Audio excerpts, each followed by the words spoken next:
मेरे देश की धरती सोना उगले उगले हीरे मोती, मेरे देश के इस चोले को पहन शिवाजी खेले अपनी जान पे। मनोज कुमार के दुनिया के जाने के साथ देशभक्ति की फिल्मों के एक सुनहरे युग पर पर्दा गिर गया।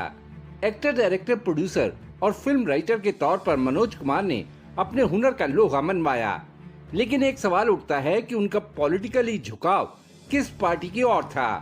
ऐसा अक्सर सुनने में आता है कि 2004 के लोकसभा चुनाव से ठीक पहले 8 मार्च 2004 को मनोज कुमार बीजेपी में शामिल हो गए थे।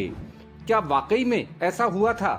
क्या मनोज कुमार ने सच में बीजेपी की विचारधारा को अपनाया था? क्या था मनोज कुमार के बीजेपी से जुड़ने का सच? किन प्रधानमंत्रियों से अच्छे रहे मनोज कुमार के संबंध और किस प्रधानमंत्री से हुई तलखी? धर्म को लेकर मनोज कुमार के क्या थे विचार? मनोज कुमार के कम से कम 3 प्रधानमंत्रियों के साथ मधुर संबंधों का संकेत मिलता है। बसंती चोला मेरा रंग दे, ओ मेरा रंग दे बसंती चोला। 60 के दशक के मध्य में तत्कालीन प्रधानमंत्री लाल बहादुर शास्त्री के जय जवान जय किसान के नारे ने मनोज कुमार पर अमिट छाप छोड़ी। इसी थीम पर मनोज कुमार की फिल्म उपकार 1967 में रिलीज हुई। उपकार को मनोज कुमार ने खुद ही डायरेक्ट किया था। इस फिल्म में मनोज कुमार के कैरेक्टर का नाम भारत था, जो फिर उनकी पहचान बन गया। 1975 में इंदिरा गांधी ने देश में इमरजेंसी लगाई तो मनोज कुमार ने इसका विरोध किया। हालांकि उससे पहले इंदिरा गांधी के साथ उनके संबंध अच्छे जरूर थे, लेकिन इमरजेंसी का विरोध कर और अपनी फिल्मों में महंगाई जैसे मुद्दे उठाकर मनोज कुमार ने तत्कालीन सरकार को नाराज कर दिया था। कहा जाता है कि मनोज कुमार को इमरजेंसी पर बनी डॉक्यूमेंट्री डायरेक्ट करने का प्रस्ताव दिया गया था, लेकिन मनोज कुमार ने इसके लिए मना कर दिया। डॉक्यूमेंट्री की कहानी अमृता प्रीतम ने लिखी थी। मनोज कुमार ने अमृता प्रीतम को तब फोन कर कहा था कि क्या आपने लेखक के रूप में समझौता कर लिया है। अमृता प्रीतम इस बात से शर्मिंदा हुई और उन्होंने स्क्रिप्ट फाड़कर फेंक देने के लिए कहा। इसी के चलते मनोज कुमार के लीड रोल वाली फिल्म 10 नंबरी को सूचना और प्रसारण मंत्रालय ने बैन कर दिया था। 10 नंबरी की रिलीज के लिए मनोज कुमार को कोर्ट तक का रास्ता तय करना पड़ा था। 1996 में पहली बार प्रधानमंत्री बने अटल बिहारी वाजपेयी से भी मनोज कुमार के बहुत अच्छे संबंध थे। मनोज कुमार ने खुद एक इंटरव्यू में बताया था कि वो अटल बिहारी वाजपेयी की स्पीच के कायल थे। इसी इंटरव्यू में मनोज कुमार ने कहा था, अटल जी मुझे निजी तौर पर पसंद थे। जो आदमी देश के प्रति सच्चा है, जो अच्छा बोलता है, जिसके पास विचारधारा है। मैं 1964-65 से अटल जी को सुनता था। मेरे उनके घरेलू संबंध थे, इतने घरेलू कि मैं आपको बता नहीं सकता। लेकिन अटल बिहारी वाजपेयी के प्रधानमंत्री बनने के बाद मनोज कुमार कभी उनसे मिलने नहीं गए। इस पर उन्होंने कहा था, जितनी देर वो प्रधानमंत्री बने रहे मैं दिल्ली उनसे मिलने नहीं गया, क्योंकि वो प्रधानमंत्री थे और मैं उनका समय क्यों बर्बाद करता। 2004 में लोकसभा चुनाव से ठीक पहले मनोज कुमार के बीजेपी ज्वाइन करने की बात सुनने को मिलती है, लेकिन इसके पुख्ता सबूत किसी के पास नहीं मिलते। उस वक्त अटल बिहारी वाजपेयी देश के प्रधानमंत्री थे।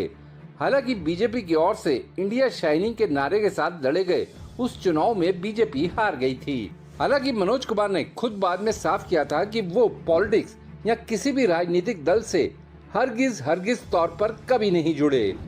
मनोज कुमार ने 2021 में फिल्म पत्रकार राणा सिद्दीकी जमान को दिए एक इंटरव्यू में खुलकर अपनी बात रखी। राणा सिद्दीकी जमान तब हिंदी फिल्म इंडस्ट्री के वेटरन्स पर किताब लिख रही थी। इसी सिलसिले में मनोज कुमार से उनके घर मुंबई जाकर मिली थी। राणा सिद्दीकी ने जब मनोज कुमार से बीजेपी के जुड़ाव के बारे में पूछा तो उन्होंने कहा, किसने कहा? कभी नहीं मैं जुड़ा। मैं बीजेपी का आदमी नहीं हूँ, न ही किसी विचारधारा से संबंध रखता हूँ। एक दिन वो मेरे पास आए, मुझे बहुत सम्मान दिया, मुझे भगवा साफा और शॉल दिया। मेरे लिए ये रंग बलिदान और सूफीवाद का प्रतीक है। मैं उनके प्यार और सम्मान से अभिभूत था। उन्होंने मेरा सम्मान किया, मुझे कुछ मीटिंग्स में ले गए, बस वहीं बात खत्म हो गई। मैंने जिंदगी में कभी भी कहीं भी किसी पार्टी के हक में भाषण नहीं दिया। उन्होंने मुझे बताया था कि मैं उनके लिए देशभक्ति, भारत एक राष्ट्र का प्रतीक था। ये सब इसलिए क्योंकि मेरी फिल्में मुझे राष्ट्रवादी दिखाती थी। मैं देशभक्त हूँ भी, लेकिन सच में किसी एजेंडा के चलते नहीं। खुदा कसम ये राजनीति वाले हम फिल्म वालों की छवि को मिसयूज करते हैं। मेरा उनसे कोई सियासी राब्ता नहीं है। एक और इंटरव्यू में मनोज कुमार ने कहा था कि वो अपने को राजनीति के लिए फिट नहीं मानते थे। मनोज कुमार का ये भी कहना था कि चुनाव के दिनों में राजनीतिक पार्टियां अपने कैंपेन में फिल्म से जुड़े लोगों को बुलाती हैं, तो मुझे भी बुलाया गया, मैं भी गया। 2-3 और भी एक्टर्स थे। मैं बीजेपी के लिए गुजरात में 15-16 साल पहले कैंपेन करने भी गया था। एक कैंपेन के दौरान मुझे एक रसीद थमा दी गई, लेकिन उसमें क्या था वो मुझे नहीं पता था। मनोज कुमार का ये भी कहना था कि वो धार्मिक व्यक्ति थे, लेकिन धर्माल नहीं। वो पूजा कहीं भी बैठे, घर में हो या दफ्तर में या कार में ही कर लेते थे। उनका मानना था कि कर्म ही सबसे बड़ी पूजा होता है। अब बहुत धार्मिक विचारों के हैं। फनेटिक नहीं हूँ, लेकिन मानता जरूर हूँ। पूजा वगैरह करते हैं?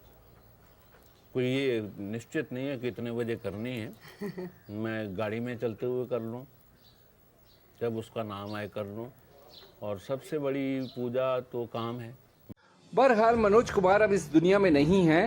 उन्होंने राजनीति में आए बिना ही लोगों के दिलों में भारत की अपनी जो छवि बनाई वो हमेशा अमर रहेगी। भारत का रहने वाला हूँ, भारत की बात सुनाता हूँ। देशनामा के लिए खुशदीप सहगल की रिपोर्ट।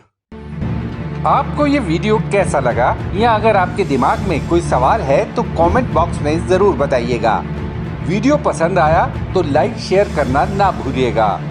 आपने देशनामा को सब्सक्राइब और नोटिफिकेशन के लिए घंटी वाला बटन दबा ही दिया होगा। फिर मुलाकात होगी आपसे, तब तक के लिए नमस्कार।